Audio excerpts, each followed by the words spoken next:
Paris, 1920. The City of Lights begins to recover from World War I and is just about to enter a period of renewed prosperity. The Roaring Twenties, a period that made Paris the undisputed world capital of modern art.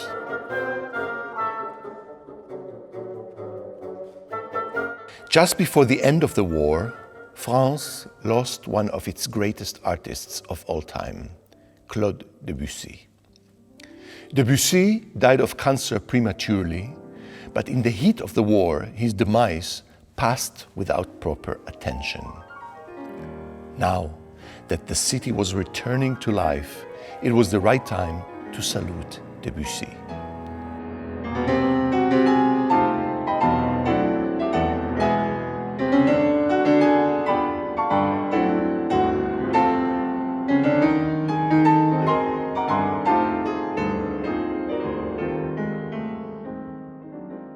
The prestigious music magazine La Revue Musicale decided to dedicate an entire issue in the memory of Debussy, honoring the second anniversary of his passing.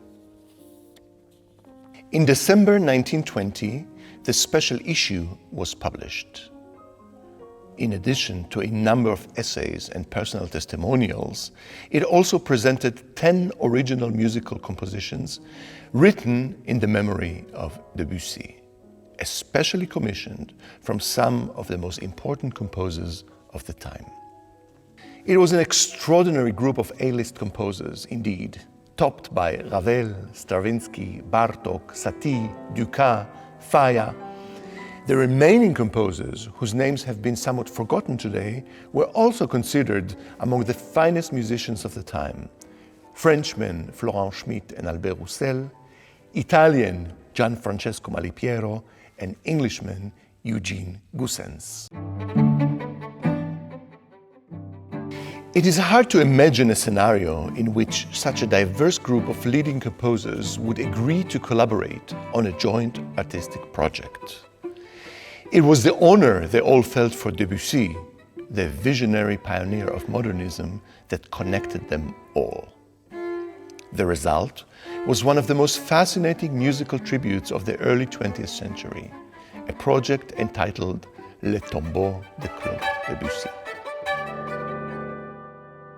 Now, exactly 100 years after its completion, the full project, with its 10 original compositions and the 2 masterpieces that were derived from it, is released for the first time in a special album by Naxos.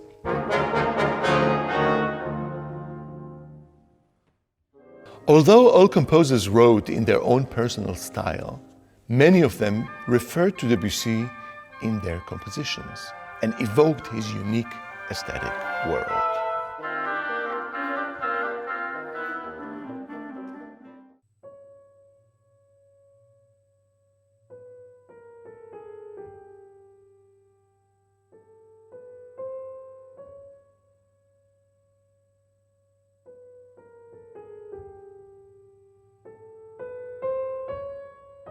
Paul Dukas chose the iconic theme of the faun and turned it into a phare lament, intriguingly reharmonized with an ever-changing kaleidoscope of harmonic interpretations.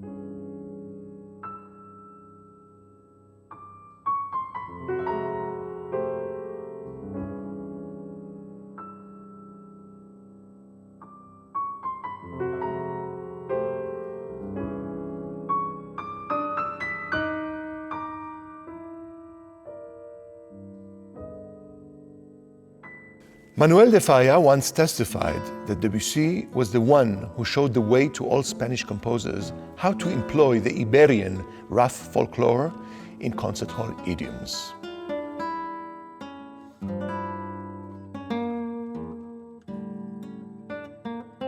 No wonder that Falla took Debussy's first masterpiece written in the Spanish spirit, A Night in Granada, and quoted it in his Homenaje, Homage.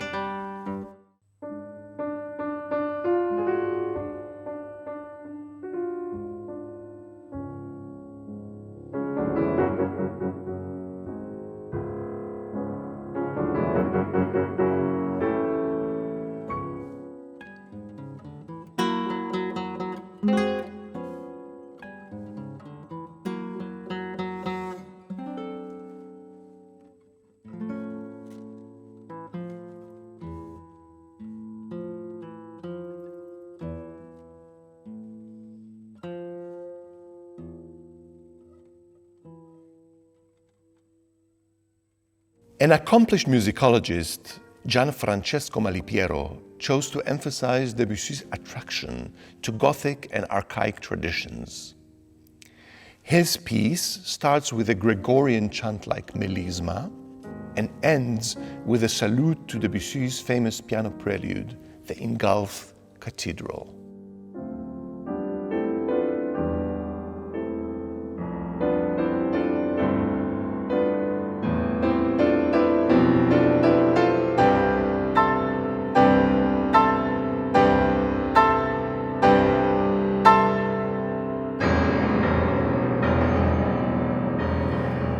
Maurice Ravel salutes Debussy's late style, and especially his Baroque-inspired sonata cycle. His contribution presented a single movement for violin and cello, in which he further develops Debussy's late transparency, giving up the foggy silhouettes in favor of pure clarity and transparent polyphony.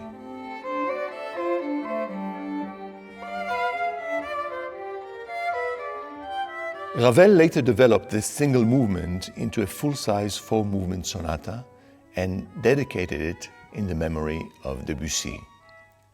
Both the original tempo movement and the fully fledged sonata are presented here.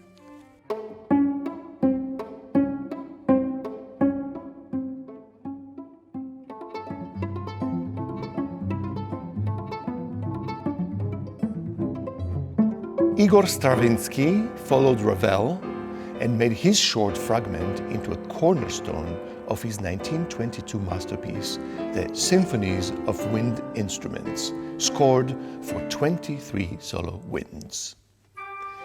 In an ever-changing kaleidoscope of colors and textures, Stravinsky salutes Debussy as the prophet of neoclassicism and ingeniously manages to merge Debussy's sensitivity for tone and color with the new trends of jazz and polyrhythm.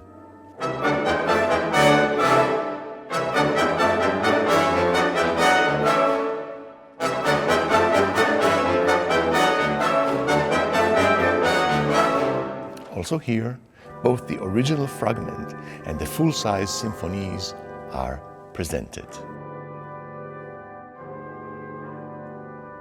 Debussy's deep connection to visual arts was not ignored in this project, as renowned post-impressionist painter Raoul Dufy contributed a special drawing and gave the whole magazine its breathtaking cover.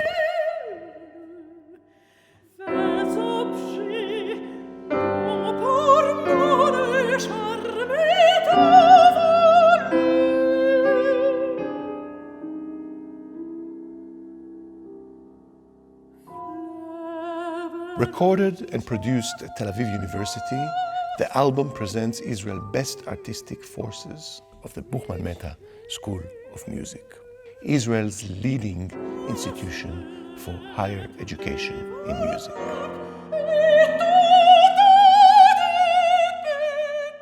If we have ever hoped to discover a time capsule of what was Paris like in 1920, this album probably gives us the best glimpse into this golden age of the City of Lights.